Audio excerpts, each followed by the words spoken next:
organizacional y diversidad cultural. ¿Por qué? Vamos a ir recapitulando. En la unidad que estamos nosotros revisando, pues tenemos este tema de la globalización, estamos abordando temas de ejes de sustentabilidad.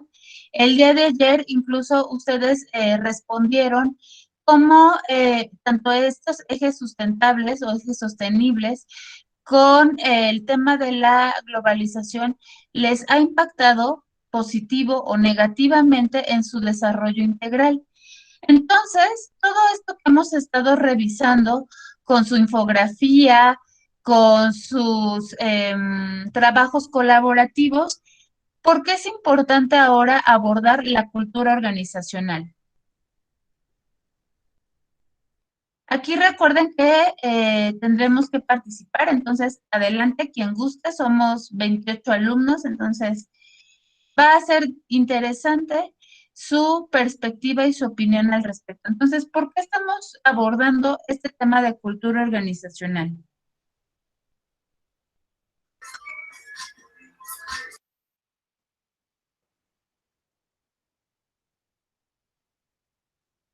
¿Sí leyeron ese capítulo?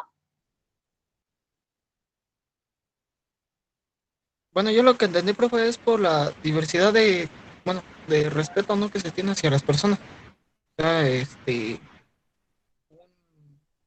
¿cómo respetar las ideas de otros. Ok, esa pudiera ser una. ¿Qué más, María José? Yo Digo, pienso perdón, que María de Jesús.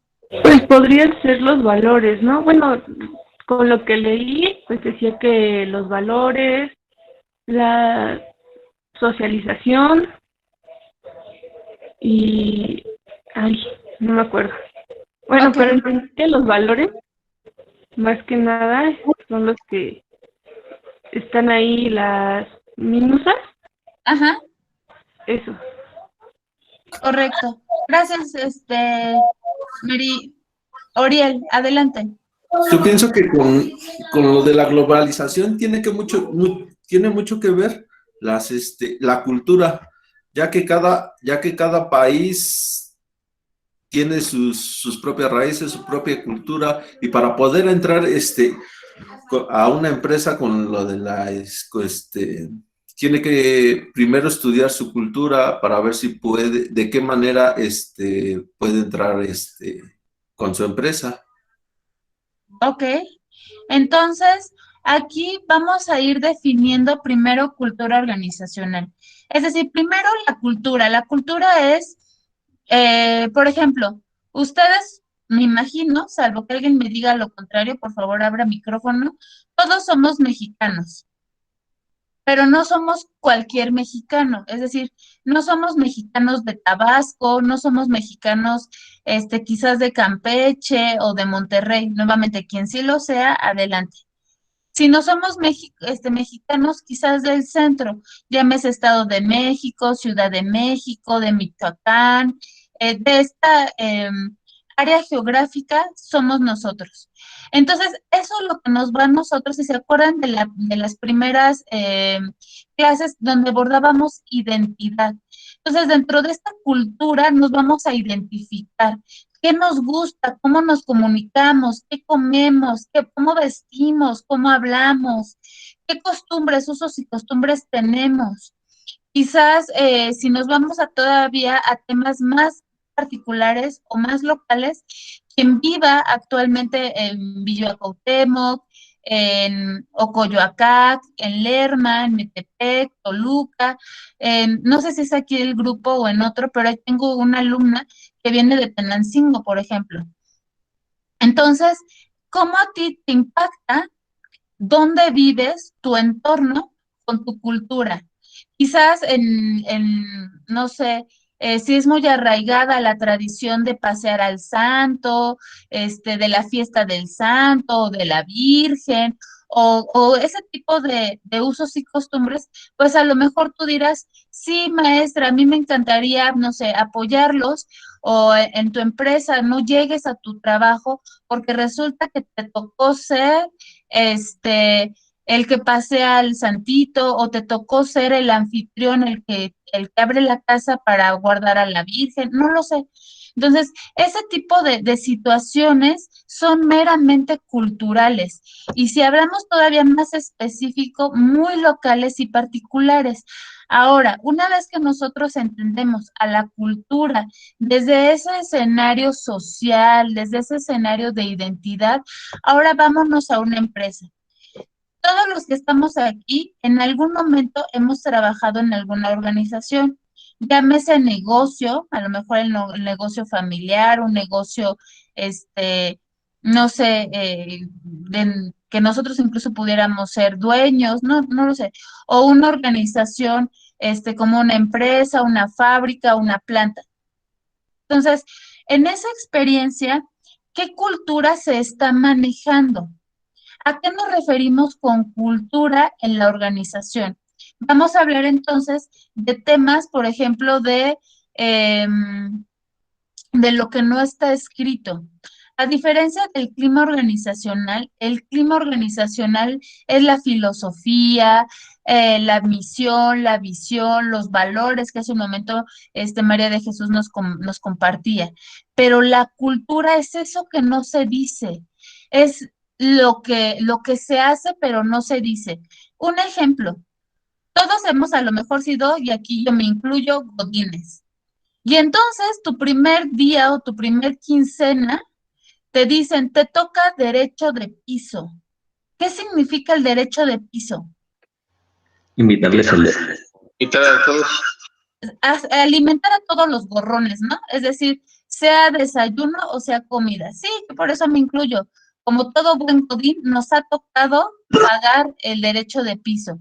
Eso es parte de la cultura organizacional. Es decir, en ningún lado nosotros firmamos eso. En ningún lado nos dicen, ¿sabes qué? Eric, Alan, Oriel, José Eduardo, te toca cada que, no sé, que cambies a lo mejor incluso de área, no solamente que seas nuevo, sino que seas nuevo en las áreas, te va a tocar pagar derecho de piso. Óyeme, ¿no? Y resulta que estoy endeudadísimo y estos salen con su derecho de piso. No, no lo firmas, pero es algo que se hace. Es una tradición que se hace. ¿Quién la inventó? ¿A partir de qué? ¿Por qué? No sabemos. Simplemente se hace. ¿Y qué pasa si no lo cumples? Los que han vivido o los que hemos vivido este tema de derecho de piso, ¿qué pasaría si no lo hubiéramos hecho, si no lo hubiéramos cumplido? Pues tan sencillamente como nos cierran las puertas. Es decir, el día que nosotros tengamos un apuro, tengamos una necesidad, el que nos echen la mano, nos compartan información o algo que suceda durante el trayecto laboral, Te niegan los permisos. claro. Entonces te dicen, ¿te acuerdas que te pusiste muy fresa, muy pesado y cualquier otra palabra? Recuerden que aquí no hablamos con groserías, pero ustedes imagínense alguna palabra. Y ustedes te pusiste muy pesado, ¿no? Y no quisiste invitarnos taquitos de tránsito, no quisiste invitarnos taquitos dorados, taquitos de canasta, porque pues somos mexicanos y nos gusta el taco. Entonces, no quisiste hacerlo, pues ahora va la mía. Te voy a negar permiso. ¿Querías esta información? Pues consíguela. Aquí yo no te la voy a dar. ¿Quieres que te cubra una guardia? Pues pregúntale a ver a quién. Entonces, eso es lo que resulta ser la cultura organizacional. Hablar, por ejemplo, de los cumpleaños. Nuevamente, lo que callamos los godines, ¿no? ¿Cuántas veces se festeja el cumpleaños?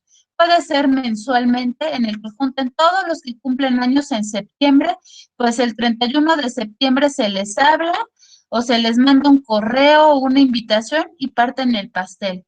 Y eso se encarga normalmente recursos humanos.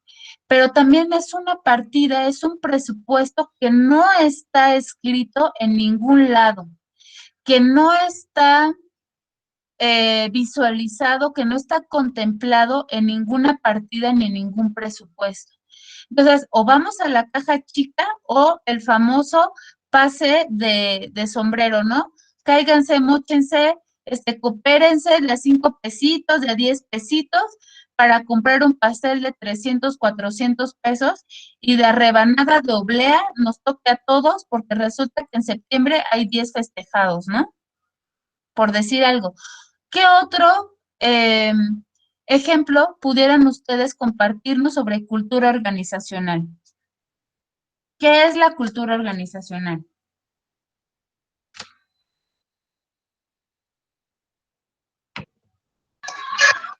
Bueno, acá lo que hicimos una vez en el SAT fue de que cuando terminó el primer periodo del mes, del año que diga, pues hicimos una comida, ya que el área donde estaba de dictaminación, logramos dictaminar cierto número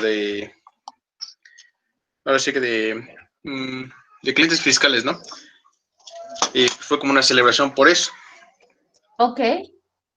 Entonces también eso es parte de la cultura. Aquí su libro les dice lo siguiente. Yo lo estoy sacando de la página 596. Dice, una cultura se refiere al patrón refiriéndonos a conducta, al patrón único de los supuestos, los valores y las normas compartidas que dan forma a la socialización, símbolos, lenguaje, relatos y prácticas de un grupo de personas. La cultura organizacional es importante, pues influye en la satisfacción y el desempeño de los miembros de la organización. Es decir, en otras palabras, la cultura organizacional te va a dar un camino, un eje de cómo te tienes que comportar, qué está permitido hacer y qué no. Es decir, dentro de estas normas, también muy veladamente te van a decir cómo comportarte. No está escrito en ningún reglamento, pero te van a dar una directriz de cómo comportarte, qué símbolos utilizar. Yo veo, por ejemplo, en sus fotos, que a veces suben sus chalecos, por ejemplo, quien está en Fiat, quien está en, ¿cuál es otro que suben mucho? De la Mitubos, por ejemplo, de ¿cómo se llama la otra? Bocar. Bocar, que se sienten orgullosos y eso está padrísimo. Itálica creo que también suben, que se sienten muy orgullosos de pertenecer a su empresa y usan su chaleco todo el tiempo, sus fotos, su imagen, incluso van a la escuela con su bata o sus chalecos, cuando yo me imagino que pues solamente deben de usarlo en planta. Pero es tanto tu sentido de pertenencia, tanto lo que simboliza o representa esa empresa que lo traes portando con ese orgullo. Entonces, también de eso habla la cultura organizacional. Vamos a entrar de lleno entonces a las preguntas de reflexión y análisis. Aquí apóyense equipo con lo que ustedes ya subieron a Classroom. Quien quiera participe, recuerden que todo esto se graba, entonces se ve quién participa. Somos 28 alumnos, entonces por lo menos 27 o los 28 deberán de participar. Pregunta 1. Describe los elementos de la cultura de Darden Restaurants. ¿Considera que la empresa tiene una cultura fuerte? ¿Qué les pareció este caso de Darden Restaurants?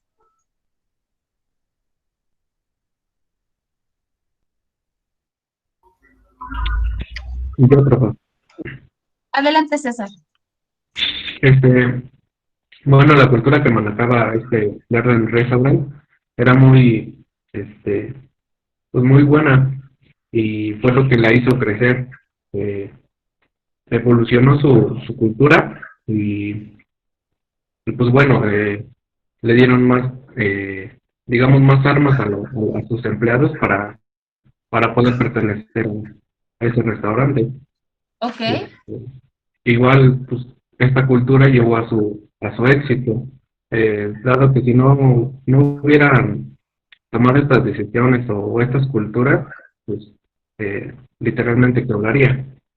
Entonces, pues hijo, la cultura juega un papel muy importante, bueno, jugó un papel muy importante en este Darden para llegar a su éxito. Y creo que pues en todas las empresas pues lo pudiera llegar a hacer. Ok. Gracias, César. ¿Quién más complementaría la respuesta de César? ¿Qué papel jugó la cultura en el caso de Darden Restaurants? Estamos en la primera pregunta.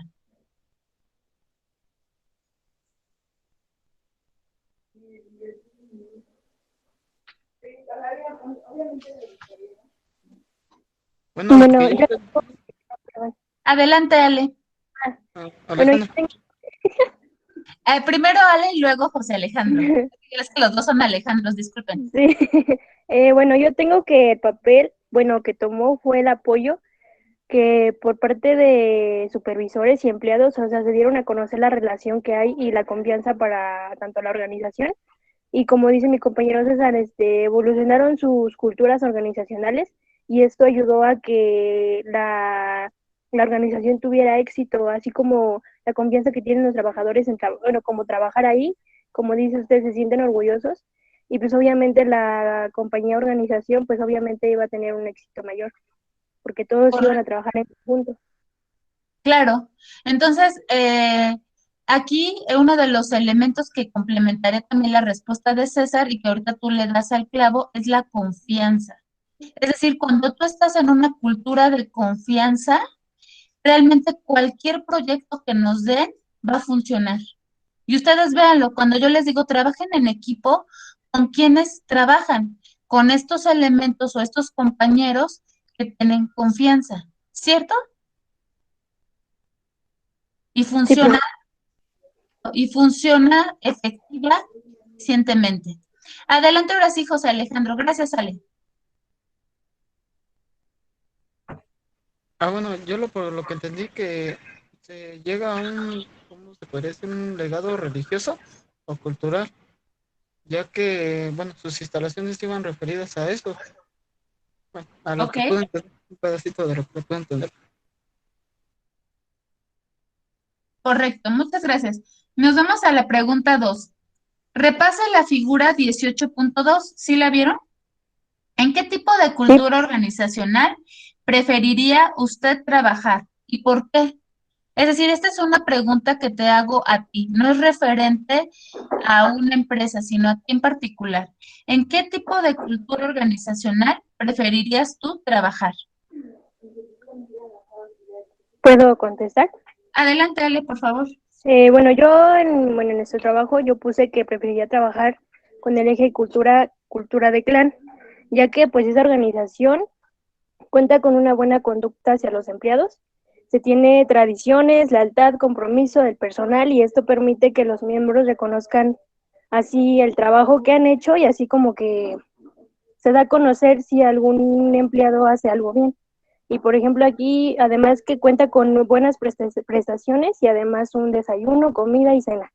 Y esto también tiene un ambiente abierto y pues obviamente que los empleados estén a gusto. Claro. Y aquí tú acabas de volverle a dar a otro clavo, Ale. Reconocimiento. Es decir, sale una palabra que yo creo que a todos nosotros nos mueve. No necesitamos quizá, o quizás sí, pero si nosotros tuviéramos limitado el recurso económico, pero te dicen, lo hiciste muy bien, estrellita en la frente, te hace sentir bien. O sea, sientes que tu trabajo, tu esfuerzo dio frutos. Eso es el reconocimiento, no forzosamente un reconocimiento económico, sino el reconocer tus horas de no dormir, tu estrés, tu cansancio, el quizás haber dado más tiempo a ciertas actividades en lugar de estar con tu novio, con tu novia, tu esposo, tu esposa, tus hijos, tus amigos. En lugar de eso se lo diste a la universidad o a tu trabajo y entonces ese líder te lo reconoce, esa organización te lo reconoce. ¿Cómo les hace sentir eso? ¿Cómo impacta, me imagino, espero, de forma positiva en tu desempeño, en tu productividad?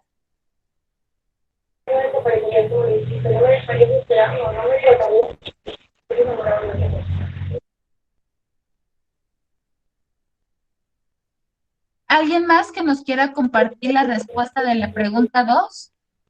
¿En qué tipo de cultura organizacional preferiría trabajar? Yo, Adelante. ¿Cómo quieres que te diga? ¿María de Jesús? ¿O tienes algún nombre como en especial? no, sí está bien, María. Ok, adelante, María. Pues a mí me gustaría desarrollarme en la cultura emprendedora y la elijo porque, como su nombre lo dice, es emprendedora ya que asume tomar riesgos, lo cual es demasiado bueno en el ámbito empresarial. Tomar esos riesgos son los que hacen crecer a las empresas de la nada, al igual que asumir fracasos y tomar nota de ellos. Correcto. Muy bien, muchas gracias. Vámonos entonces a la pregunta 3. Suponga que Mercedes-Benz adquiera una empresa automotriz estadounidense como General Motors o Ford. Recordemos que Mercedes-Benz es europea.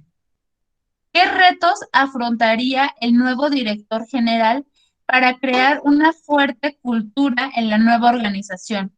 Explique. Aquí ustedes, ¿qué propuesta harían? ¿Puedo participar yo? Adelante, Alan, por favor. Bueno, mi respuesta que pusimos en nuestro trabajo fue de que Mercedes-Benz debe tener en cuenta de que General Motors, bueno, escogí esa parte de ahí porque como nos mostró un link de esa empresa que es americana, Sí.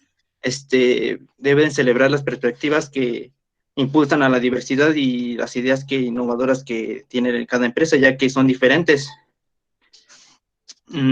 que puede beneficiar no solo a la empresa, sino a la industria automotriz. Y un reto sería la interacción entre esas dos culturas, ya que ninguna se considera por encima de la otra. Eso quiere decir que deben de apoyarse entre una y otra, porque como lo mencionó usted, son diferentes culturas, una es europea y una es americana. Regular tienen diferentes formas de trabajar. Correcto. Incluso cuando ha habido fusiones, no sé si ustedes conozcan, por ejemplo, de empresas que se han fusionado, eso es el primer reto que cualquier empleado, director, líder tiene que prever, vivir y tener una estrategia. Cuando se fusionan estas culturas, ahorita que yo decía Fiat es europeo, es italiano, y cuando se asocia en esta compra de Chrysler es americana. Entonces, lo que decía es la cultura va desde el tema de ubicación geográfica hasta después el tema, por ejemplo, latino, es decir, Italia es un país latino, de ahí sale la palabra latín, del italiano, en Roma. Entonces, ¿cómo somos los latinos? A eso súmale el tema de la familia, usos y costumbres, cómo trabajan. Ahorita lo que es formas de trabajo, horarios en el trabajo, es diferente al americano y el americano especialmente Estados Unidos. Entonces, los pagos, todas estas prestaciones que se tiene, que no se tiene, el apego y desapego familiar. Y aquí particularmente habla de las empresas automotrices. ¿Qué sucede con la cultura del automóvil aquí en este lado en América? Si ustedes se dan cuenta, nosotros, y aquí me incluyo como México, para todo usamos el auto. ¿Por qué? Porque las distancias son largas. Si ustedes, por ejemplo, quieren ir, no sé, de donde vivan a la universidad, yo creo que la gran mayoría se desplazaría en auto o en algún transporte automotriz, ya sea camión, moto, automóvil, pero nos estaríamos desplazando porque la distancia es larga, a diferencia de Europa. En Europa los países están súper chiquitos y súper pegados. Entonces ahí, por ejemplo, usan mucho la bicicleta, el tren. Entonces, ¿cómo está desde ahí también la cultura de la adquisición del automóvil, no? Muchas gracias, Alan. ¿Alguien más que quiera complementar esta pregunta 3? ¿Qué retos afrontaría el nuevo director general para crear una cultura fuerte en la nueva organización? Estamos hablando de Mercedes-Benz. Yo otra vez, profesora. Adelante. Bueno, a lo que entendimos es de que tendría un mejoramiento en la rentabilidad de los vehículos, ya que los vehículos europeos tienen mejor características.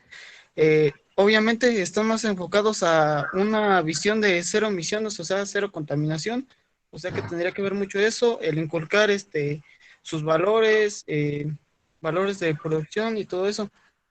También el saber poder trabajar con las personas, ¿no? Con su modo al que estaban atendidos. ¿ok? Y que acabas ahora tú de darle algún punto. El estar hablando de cero emisiones, es decir, aquí tú abordarías también esta perspectiva que muchas empresas ahora le están apostando. Y digo ahora tristemente porque se tardaron mucho, al tema del medio ambiente, de la responsabilidad social, de lo que hablábamos justamente de los ejes sustentables. Gracias, José. Nos vamos a la pregunta 4. Elija dos ocupaciones que conozca bien. Describa en qué se parecen las subculturas asociadas a estas dos ocupaciones y en qué difieren.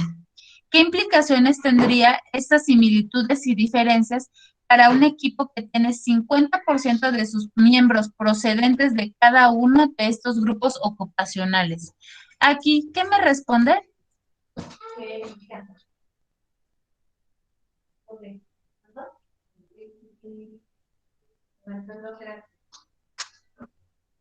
Estamos en la pregunta 4.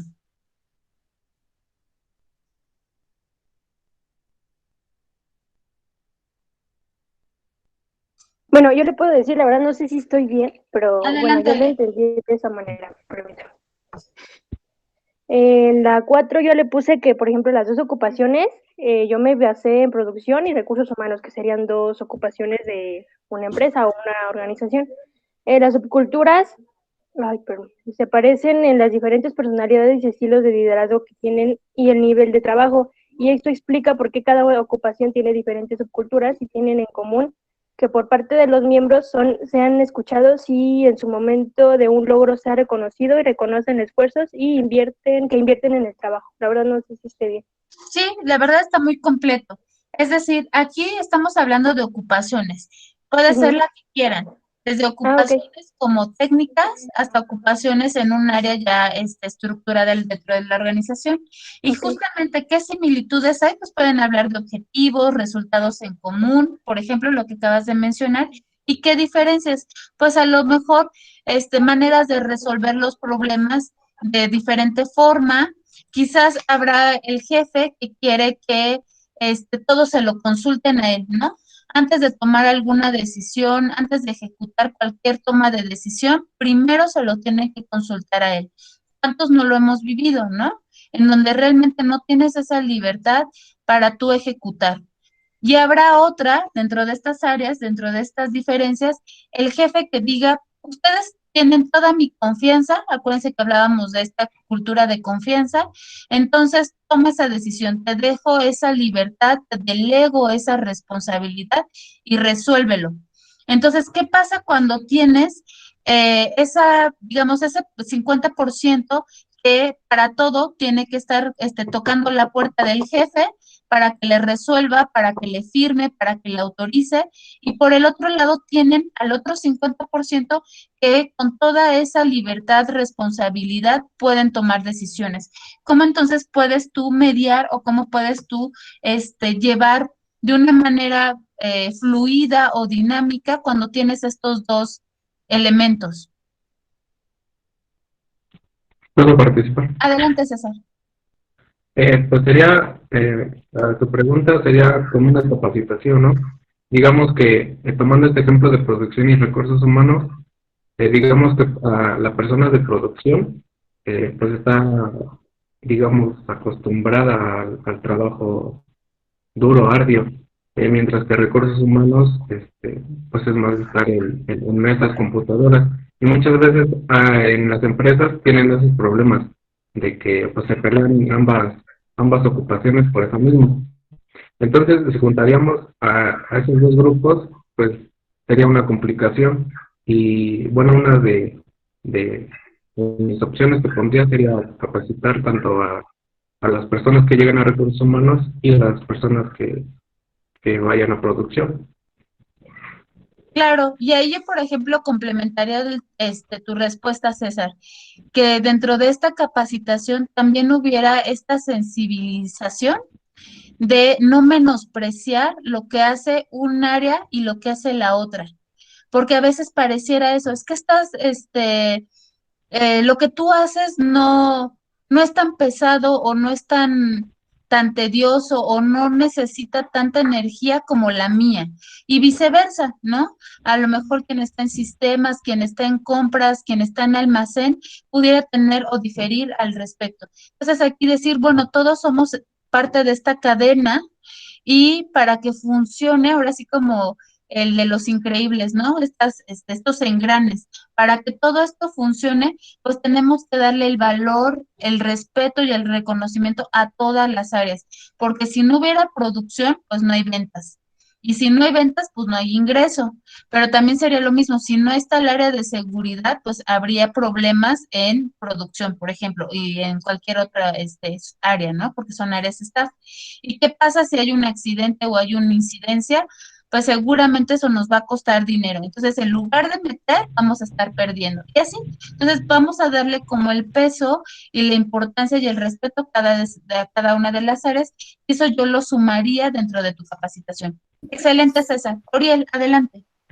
Yo en este caso lo definiría mejor como tener la misión y la visión, ¿no? De qué es lo que queremos y qué es lo que queremos y cómo lo vamos a hacer.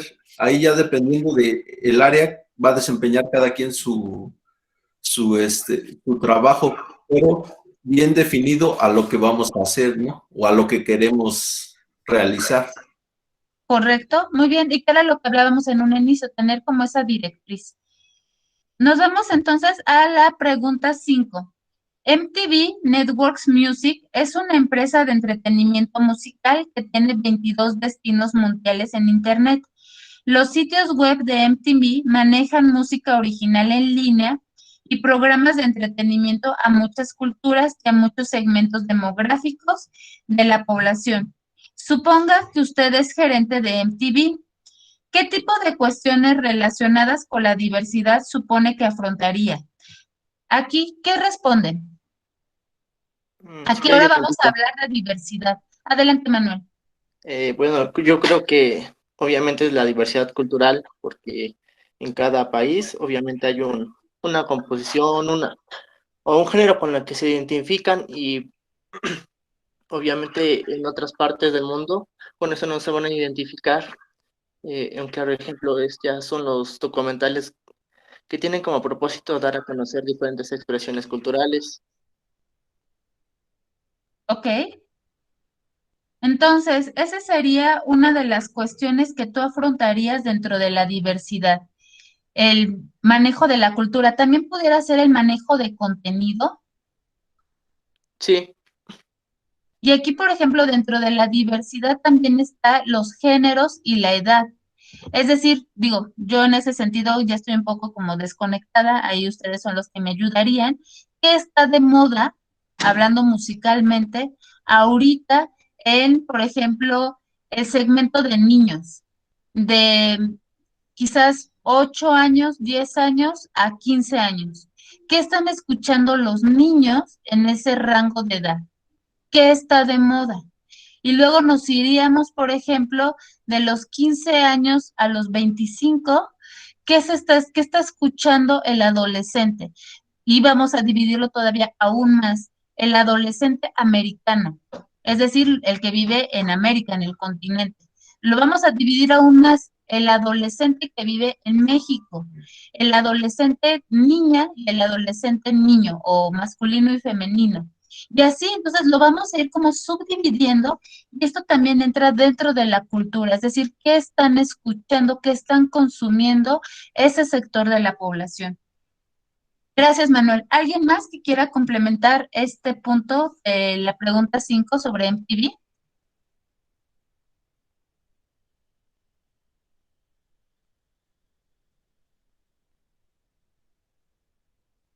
¿Qué reto o qué cuestión usted enfrentaría en este tema de diversidad si fuera gerente de MTV?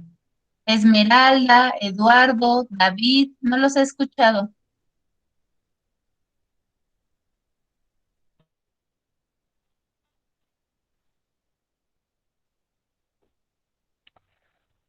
Sería como llegar o a las personas de diferentes culturas, no solo de México, bueno, porque los países se dividen también en municipios y estados. Sería cómo saber llegar a ellos, a lo mejor con el mismo contenido que están ¿Ok? programados. Entonces, ahí también es, Algo de- un ¿cómo tema de otra vez? importancia para todos. Sería un tema de Co- importancia para todos. Un tema de Ok, importancia entonces para todos sería ellos. contenido e interés, ¿no? Que nos pudieran consumir. Gracias, Sí, Mario. Nos vamos a la pregunta 6. Piensa que los empleadores deberían incluir metas de diversidad y de la inclusión en sus evaluaciones de los administradores. Considera que la consecución de estas metas debería de influir en el sueldo de los directivos. Explica la lógica que sustentas en tus opiniones. Entonces, va de nuevo. Piensa que los empleadores, es decir, los patrones, deberían incluir metas de diversidad y de inclusión en sus evaluaciones de los administradores. Primer pregunta. Segunda, ¿consideras que la consecución de estas metas debería de influir en el sueldo de los directivos? ¿Aquí qué responden? Yo creo que respondiendo a la segunda pregunta, creo que no. O sea, ¿tú crees, no ves tú una relación con el alcanzar las metas que se vea afectado el sueldo o influya en el sueldo de los directivos? Bueno, profe, para mí sería que sí, ¿no? Porque, por ejemplo, teníamos que saber las cuestiones interiores, ¿no? A la empresa que dirigiríamos, no nada más estar mandando. Ok, gracias, José. Bueno, es que yo pienso que las dos preguntas van de la mano, ya que, pues, dependiendo de la actividad que también realiza, pues, yo creo que también es la remuneración que uno debe percibir, ¿no? O sea, como que siento que en ese aspecto sí debe de haber una, como jerarquización, ¿no? Ok, entonces tú ahí te pegarías al tema de directamente proporcional, ¿no? En este tema de justicia. Es decir, si tú estás cumpliendo tus metas, tus indicadores, tus resultados, entonces vas a tener un tabulador que te va a decir, si tú llegas, por ejemplo, ventas lo tiene perfectamente claro. Si tú vendes, por decir algo, 1 tonelada de un carrete de cable, de plástico, no sé, tú vendes 1 tonelada que corresponde el 3% de lo que cuesta esa tonelada o de lo que vendes esa tonelada. Entonces, pónganle ustedes el número que quieran. Obviamente, tú tienes una meta, tienes un indicador. Tú tienes que llegar al resultado de que quincenalmente o mensualmente debas de vender, voy a decir a lo mejor una cosa extraordinaria, 10 o 15 toneladas quincenales o mensuales. Entonces, realmente si tú cumples con esa meta, tú sabes qué ingreso vas a tener, tu sueldo más tus comisiones. Entonces, sería cuestión de que le eches tu número y tú sabes si te vas a esforzar y vas a vender más, porque eso te va a dar directamente la proporción en tu sueldo. Sin embargo, ¿qué pasa ahorita que hablábamos en el tema de producción? Para producción le da lo mismo hacer 1 tonelada, 10 toneladas, 20 toneladas. A ellos le pagan la misma cantidad, no importa las toneladas que realicen, que ejecuten. Y entonces es donde se sienten quizás en desventaja o en injusticia. ¿Por qué estoy trabajando X número de turnos? Estoy haciendo malabar y medio para cumplir con esas órdenes que tú me estás dando y realmente yo no gano por comisión. Es decir, a mí me dan mi sueldo tal cual es, sin mayor remuneración, haga o no haga el número de toneladas. Por ejemplo, entonces creo que va por ahí, Oriel. Fernando, ¿querías decir algo? Sí, de que también lo que se maneja es el sueldo por nivel de riesgo de trabajo, ya que hay unas personas que trabajan en lo que viene siendo las fundidoras, bueno, sí, la fundidora para la de motores, y hay otras personas que ya nada más dan como que están en la parte de calidad y no tienen como que tanto riesgo de quemarse o tener por estilo. Claro, y ahorita lo que tú estás diciendo, bueno, a lo mejor no se los había comentado. Yo viví y trabajé 2 años en Canadá, del 2010 al 2012. Y a mí me llamaba mucho la atención en los sueldos que hay. Y yo platicando con diferentes personas, me decían, ¿sabes cuánto gana un electricista, un albañil? No, no sé cuánto. Yo ya llevaba licenciatura y maestría. Dice, no, no sé. Dice, tú estás ganando, por decirte un número, $20 la hora, por ser extranjera y por el nivel que traes. Sin embargo, ese albañil, ese electricista, está ganando el doble que tú la hora. Y yo le decía, ¿por qué? O sea, nosotros teniendo esa cultura tal vez en México de que vemos estos oficios como menos, ¿no? En ese tema. Yo le decía, ¿pero por qué? Y justo lo que acaba de decir Fernando, porque se exponen, porque ese albañil está trabajando en alturas, ese albañil está trabajando con solventes, ese albañil se está exponiendo al respirar X gases, pegamentos, trabaja bajo el sol, bajo la lluvia, bajo la nieve. Entonces, por ese grado de riesgo es que se le paga 2 veces más que una persona que tiene maestría o posgrado. Y lo mismo pasa con el tema del electricista. Dice, se está exponiendo en este tema de seguridad a descargas, voltajes, etcétera. Entonces, lo comento porque justo tiene que ver también esta situación de la proporcionalidad, digamos, y de el ajuste o el sentir esta justicia de que se me está pagando el que yo me estoy exponiendo y por otro lado se me está pagando por comisión, por ventas, por esfuerzo. ¿Alguien más que quiera complementar este punto 6?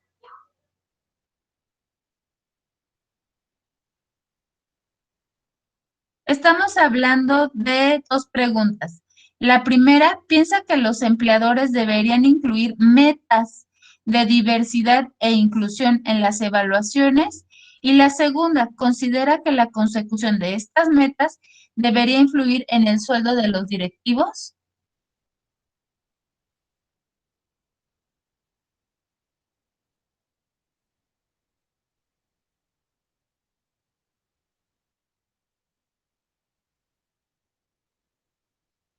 José Ángel, Mario, ¿alguien más que quiera complementar esta respuesta?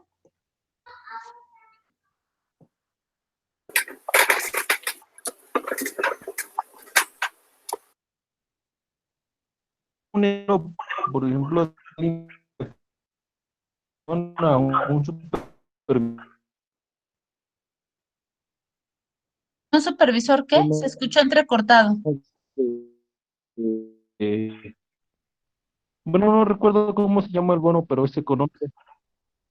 Oh, en que, bueno, una línea de producción, cuando rebasan su línea, su límite les dan uno productivo, bueno, económico. Sería Ok. como una motivación ante ellos y a sus directivos como supervisores. Claro, y que también le estuvieran reconociendo su trabajo en equipo, es decir, tuvieron un buen líder, tuvieron quizás un uso adecuado y eficiente de los recursos, y entonces llegan a su meta y se les da este bono de productividad. Muy bien, Mario, gracias. Nos vamos a la pregunta 7. Relea los dilemas éticos que los empleados de Johnson y Johnson podrían afrontar. ¿Qué representa en el recuadro de dilema ético? ¿Qué haría usted en cada una de estas situaciones? ¿Qué responden en el caso Johnson y Johnson?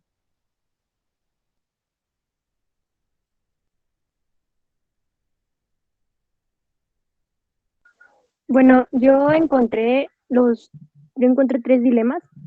En el primer dilema hablaba de unos fármacos que, que estaban a la venta, pero querían proporcionar la información que en los riesgos o efectos que tenía el fármaco. Y por ejemplo, en el primero yo le puse que el dilema de los fármacos nosotros coincidimos en que es necesario revelar los efectos o riesgos que se puedan tener al consumir el fármaco, y ya que cada persona decida si lo consume o no para combatir las enfermedades. De eso trataba. No sé si esté bien Sí. en los dilemas. Sí, sí, Y sí, el está segundo, correcto. en el segundo dilema, nosotros creemos que es necesario tomar los riesgos. Hablaban de un producto Ujú. que demostraría su lanzamiento, Una pero, patente. ajá, exactamente. Y le puse que pues nosotros creemos que es necesario tomar riesgos o consecuencias de reportarlo antes de lanzamiento, aunque tenga demora para su lanzamiento, así no tendrá consecuencias ni se tendrá que recibir multa, porque si lo lanzaban así con el defecto que tenía, pues iba a tener multa y aparte pues perder la confianza de los clientes. Y en el dilema 3 el esfuerzo para con reducir costos, hablaba de que en una empresa, por ejemplo, hay 30 trabajadores, pero para reducir el costo era necesario correr a una persona. Entonces nos daba la opción de correr a una persona que ya llevaba mucho tiempo y que estaba a punto de retirarse, o a los que iban entrando. Entonces nosotros le pusimos que el esfuerzo para reducir costo implica que se debe despedir a uno de los miembros de la empresa y sería la persona que está a punto de retirarse, pero que se liquidará conforme a la ley y a lo que la ley establece y no afectaría la economía en el poco tiempo que le falte o que le quede para retirarse. Yo en, yo en el, Adelante, José. yo en el punto 3, maestra, lo estuve pensando y analizando. Y en el donde tienen que tomar una decisión de pues despedir a alguien, yo opté por el nuevo, ya que como acaba de entrar, no genera alguna antigüedad. Y como no genera alguna antigüedad, solo se le podría liquidar con una parte proporcional a sus servicios y reduciría mucho más los gastos de alguien que se va a retirar en un año o dos o así. Ok, entonces tú lo estarías viendo desde una estrategia, es decir, te estás situando en la tercera situación y tú ejecutarías una estrategia, digamos, de costo-beneficio. Sí, en el segundo, ¿qué puse? Pues es como lo que está pasando ahorita, ¿no? Con la vacuna del SARS-CoV-2, Ujú. de que están haciendo muchas pruebas y de hecho ya habían patentado una y todo, pero apenas, bueno, ya tiene que se dieron cuenta de que, pues, en algunos casos causaba, pues, eh, otros problemas a las personas. Entonces, no podían sacarla a la venta ni a producción, por lo que optaron de que la vacuna rusa se siga poniendo en, ¿cómo se llama? En práctica, que sigan haciendo pruebas, porque no es o sea, no nos beneficia por ahora. Sí nos hace inmunes a ciertas cosas, pero pues no sirve para lo que se necesita. Y en el primero puse que pues pondrían a producir nuevas fórmulas, mejorar las que ya están y así aumentan la demanda de consumo y disminuyen el riesgo de un cancelamiento del medicamento. Ok, claro, y evitarían temas legales, como decíamos, del uso de patente, etcétera. Muchas gracias, José Ángel. Yo nada Ahora, más, bueno, adelante. nada más como comentario a lo que dijo mi compañero, bueno, yo siento que en ese aspecto, en el punto número 3, no estoy de acuerdo, ya que obviamente una empresa necesita de mucha experiencia, ¿no?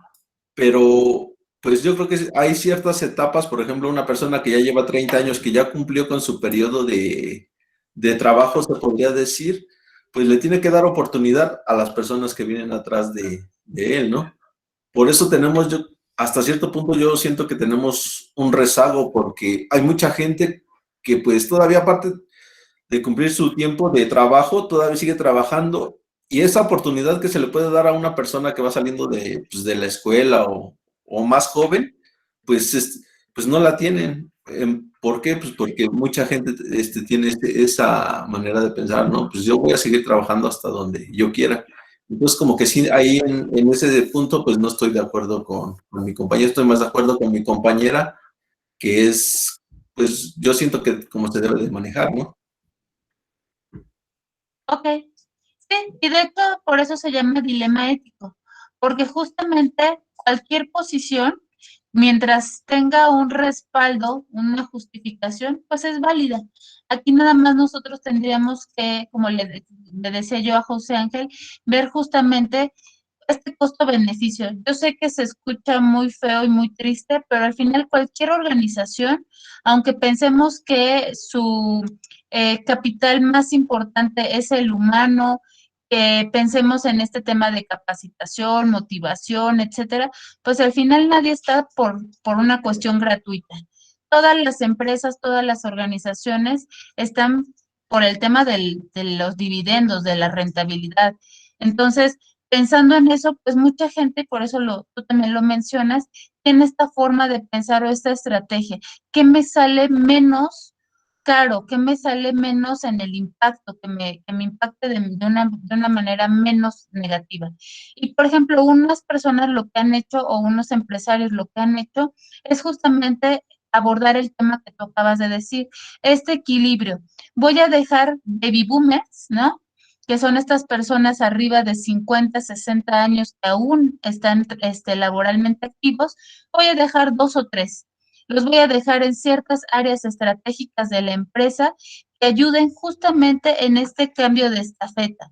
Yo te voy a dar ese conocimiento, lo que decía, ¿no? Esta antigüedad, estas tablas, estas bases, te las voy a pasar a ti a modo de coach, por ejemplo.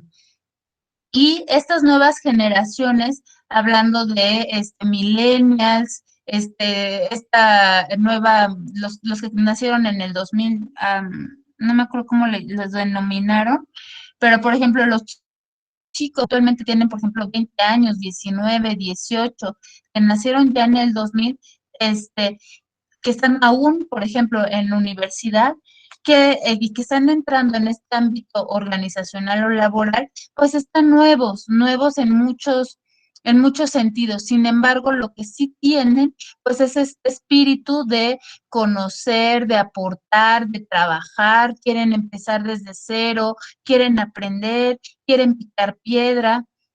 Entonces, si tú sumas ambos polos, tanto el baby boomer, que está en los 50, 60 años, como este millennial o esta generación, vamos a poner de los 2000 en adelante, pues vas a tener una dinámica bastante positiva porque vas a tener así como dicen, lo mejor de ambos mundos, ¿no?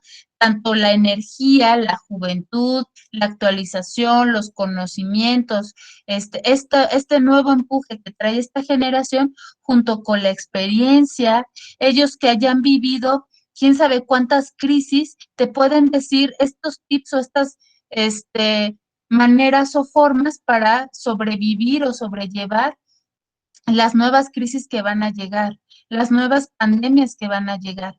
Entonces, digamos que no verlo como polos opuestos, simplemente tal vez dentro de la estrategia tener este mix. Nos vamos ahora al ejercicio, su historia cultural. Aquí igual quien quiera participar, adelante. Dice, este ejercicio tiene por objeto hacerle reflexionar en el papel que la cultura ha tenido en su vida. Consta de 3 partes. Primero, tómese unos minutos para contestar por escrito las preguntas siguientes. Describa la primera experiencia que pueda recordar, etcétera. Entonces, quien quiera, a modo de foro, es decir, no me lo detallen tanto, simplemente platíquenme. ¿Cómo les fue en este ejercicio? ¿Quién lo pudo resolver? ¿Les costó trabajo esta reflexión? El considerar estos orígenes, estas importancias acerca de la influencia de la cultura en su trabajo, etcétera. Quien guste, adelante.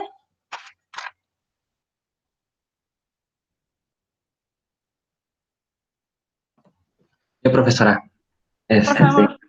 sí lo pude resolver, pero bueno, me costó un poco de trabajo, no sé, yo sentía que las preguntas eran, las sentía yo un poco confusas, ¿no? A lo que tenías que explicar. Pero ya después de no sé, de darles dos, tres leídas, fui comprendiendo en qué me tenía que enfocar y cómo las tenía que desempeñar. Bueno, yo, lo que puse en la primera pregunta, que nos dice que describamos la primera experiencia que pueda recordar de cómo adquirió el origen cultural, ¿no? Eh, yo aquí me basé por decir, cuando tuve mi primer trabajo, yo no era tan social, entonces este trabajo era socializar con la gente porque era más, era jugar, era un club deportivo y yo estaba en el área de tenis. Entonces ahí, si tú querías ganar dinero, tenías que socializar con la gente para que te llamara y pudieras jugar con ellos y todo eso.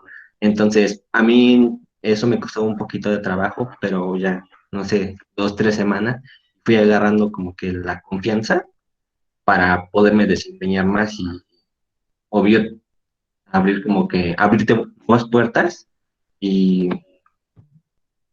bueno, seguir avanzando. Eso fue, bueno, así es como yo lo vi.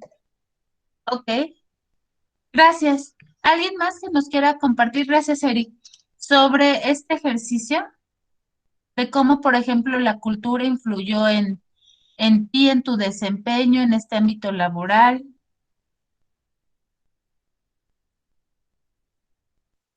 Yo, profa. Adelante, Ale. Pues nosotros, bueno, para contestarle, como dice mi compañero, sí estaba algo confuso porque no sabíamos en qué basarnos. Y pues sí, nosotros nos basamos en cuestión de de lo empresarial. Y pues aquí, por ejemplo, en la primera pregunta dice que qué experiencia adquirió en el origen cultural.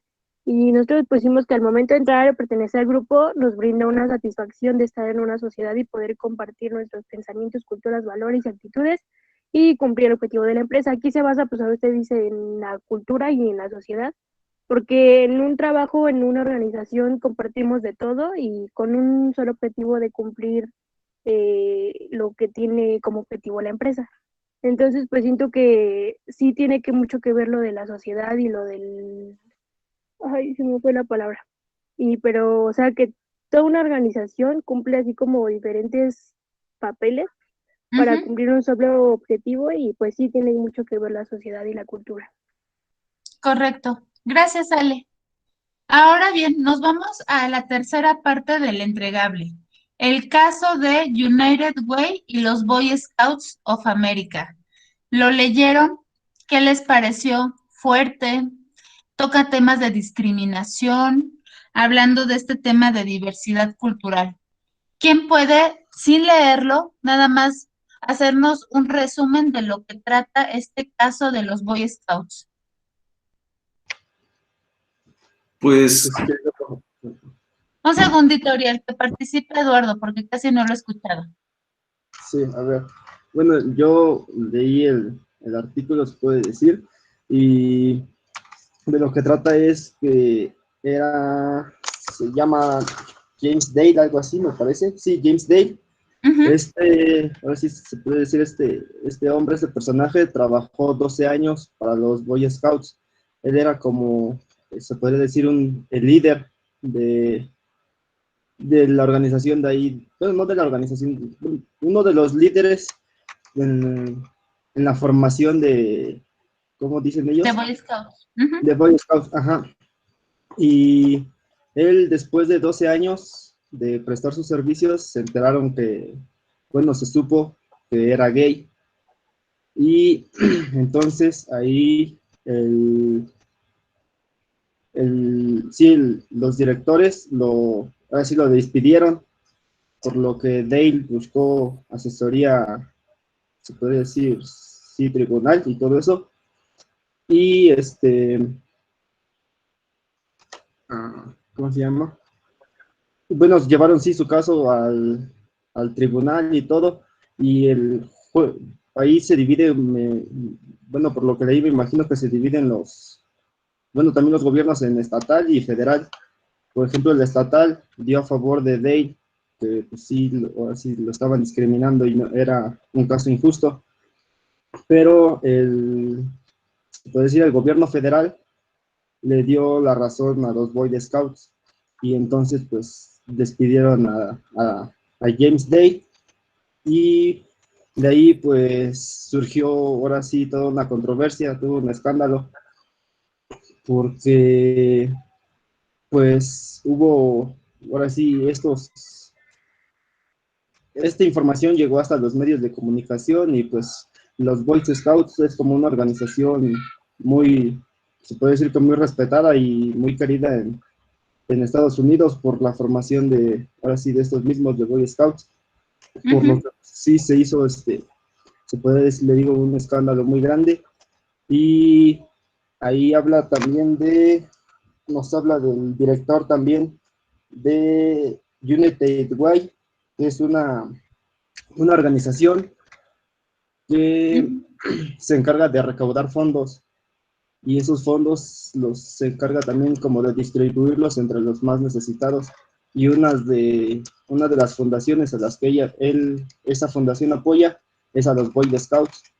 Entonces, se creó también una gran controversia porque se podría decir el choque de valores que hubo ahí.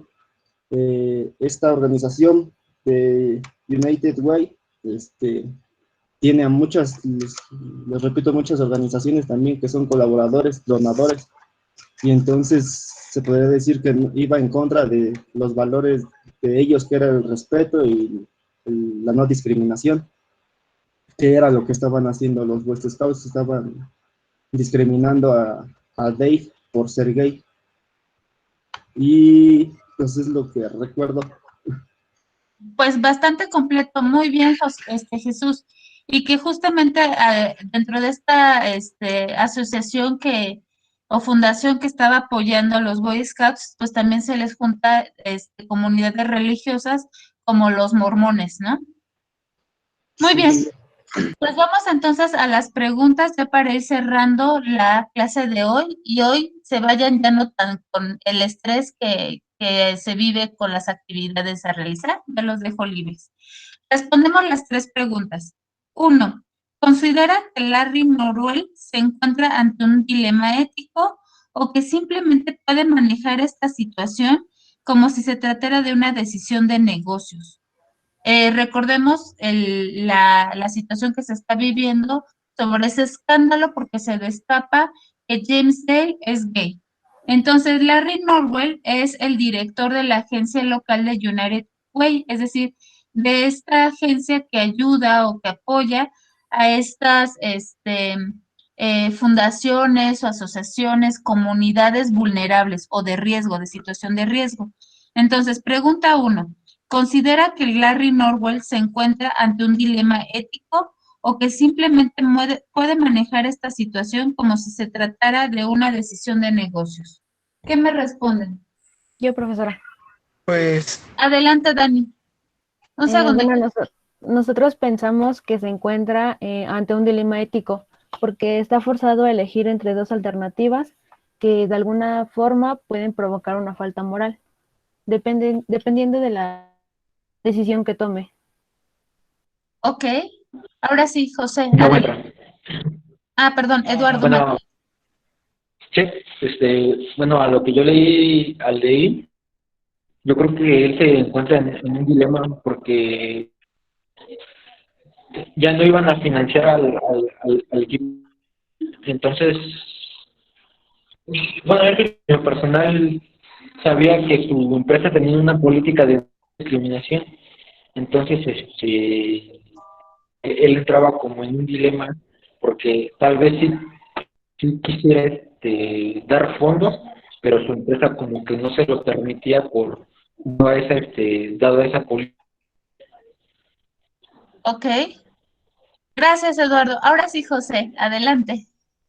Bueno, nosotros, por lo que entendimos es que sería un dilema ético, ya que, bueno, identificamos varias preguntas que tendrían que ver en ello. Por ejemplo, ¿a quién ayudaría el aportar?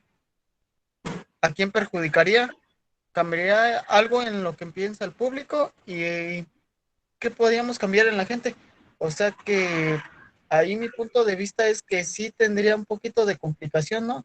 En lo que decidiría, ya que, como lo dice, no podemos cambiar la actitud de las personas ante el problema, ¿no? En cuestión de que sea gay la persona. Claro. Y entonces ahí veríamos nosotros, o se vería dentro de este dilema ético, la presión social, como decía Dani, Eduardo, ¿qué pesa más? Este grupo tan arraigado, tan de alguna manera selecto, que es el de Boy Scouts, con esta sociedad de nivel medio, nivel alto en el que se mueve, o pesaría más lo que tú dices, que si son gay, si no son gay, estas como minorías dentro de la sociedad, lo que hablábamos, ¿no? A quién beneficia esta fundación? ¿A quién beneficia? Muchas veces este tipo de situaciones son con fines políticos.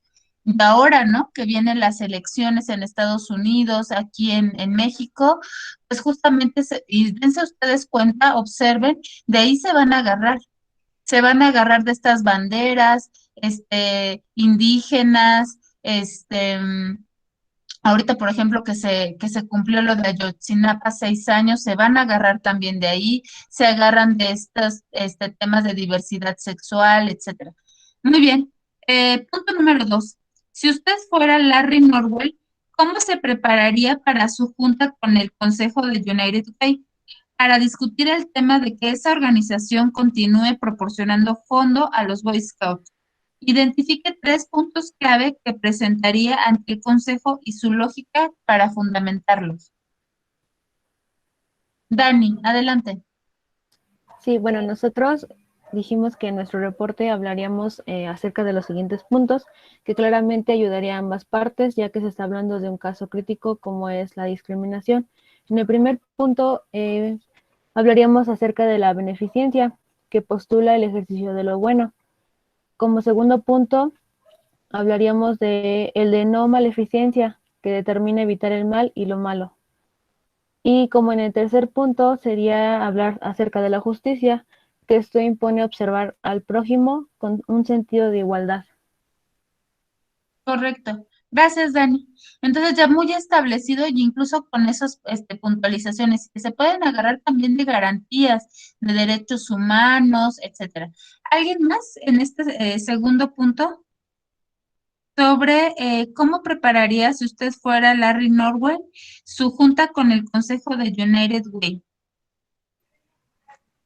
Bueno, lo que nosotros pusimos, profesor, fue sobre la historia que tienen los Boy Scouts dentro de el impacto que tienen con la gente, ¿no? O sea, ¿qué representan?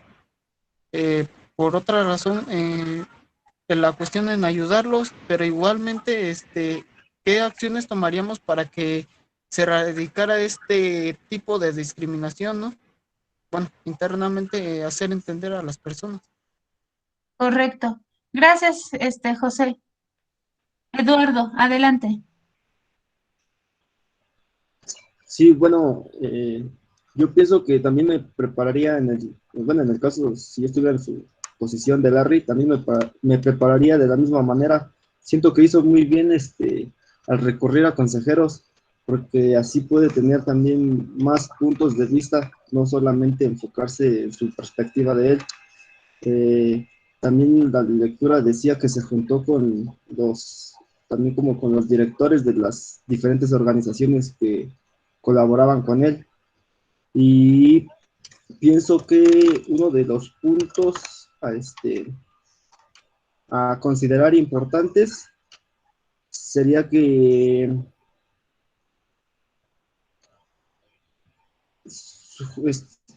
¿cómo se llama?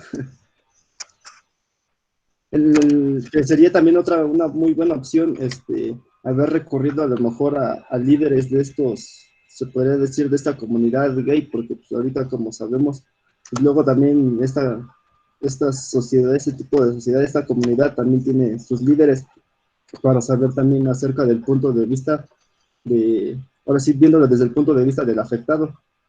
cómo se siente, cómo lo interpretan ellos y pues sí, para escucharlos también, sería más para escucharlos también, conocer sus puntos de vista. Correcto. Gracias, Jesús. Nos vamos a la pregunta 3. Si usted fuera miembro del consejo, ¿cuál sería su posición respecto a la cuestión de si United Way de Columbia Wilmette debería seguir proporcionando fondos a la sección local de los Boy Scouts? Es decir, ahora te pones dentro del consejo, en este papel del consejo. ¿Tú qué posición utilizarías o cuál sería tu posición que tú jugarías con respecto al tema de los fondos para dárselos a los Boy Scouts? ¿Qué contestaron? ¿Puedo responder otra vez, profe? Sí, adelante, José. Bueno, lo que yo entendí es que sería intermedia porque la verdad, pues se ven muchos intereses económicos, ¿no? Como tal, el prestigio del aportar, pero también se tiene que ver, qué tanto implica el tipo de aportación hacia el respeto hacia las personas, ¿no? O sea, ahí estaría intermedio. Ok. Gracias, José. ¿Alguien más que complemente esta tercera pregunta? Es decir, la postura ahora desde el ser un miembro del consejo.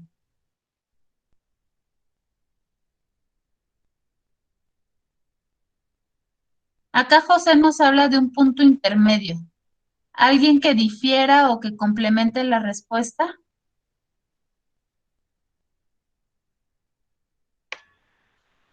Bueno, yo creo, profe, que siendo miembro yo del consejo, sí sería también un poco estricto con los Boy Scouts porque creo que ahora sí las preferencias sexuales no afectan al desempeño que uno pueda lograr como persona. Eso a mí sí se me hace un tema muy fuerte de discriminación y lo que yo le impondré a ellos es que cambiaran esa mentalidad porque pues no está bien discriminar solamente por diferente preferencia sexual. Claro, exacto. Muchas gracias, Jesús. Y que es un tema que sigue ahí desde abordado desde puntos de vista morales, como hablamos de discriminación a tus derechos y a tus garantías. Pues muchas gracias, chicos, que tengan excelente tarde. Creo que por el día de hoy no hay actividades, ya con su participación y con su entregable es suficiente. Vamos a revisar la planeación para que no nos ocurra lo que pasó en estos días, que yo cambié las fechas. Y voy a subir, yo creo que el día de mañana, entre mañana y el domingo, las actividades y entregables yo creo que los próximos 15 días, porque si ustedes ya revisaron, a mediados de octubre tenemos nuestra primera evaluación. Entonces, para que no se sorprendan si empiezan a ver que yo empiezo a subir cosas, es simplemente apegado o alineado a nuestra planeación y es nada más como esta guía y esta estructura que hemos venido haciendo desde el inicio de la materia. Que tengan excelente tarde, excelente fin de semana, cuídense. Igualmente, Profesora. profesora. Gracias, profe. Nos vemos. Disculpe, yo entré. Gracias, igualmente. Bye. Un segundito, Mari. Sí. Ahora sí. Adelante, ¿me decías? Entré tarde a la clase, bueno, a la videoconferencia. Entré tarde. No sé si me va a tomar como falta o retardo o cómo.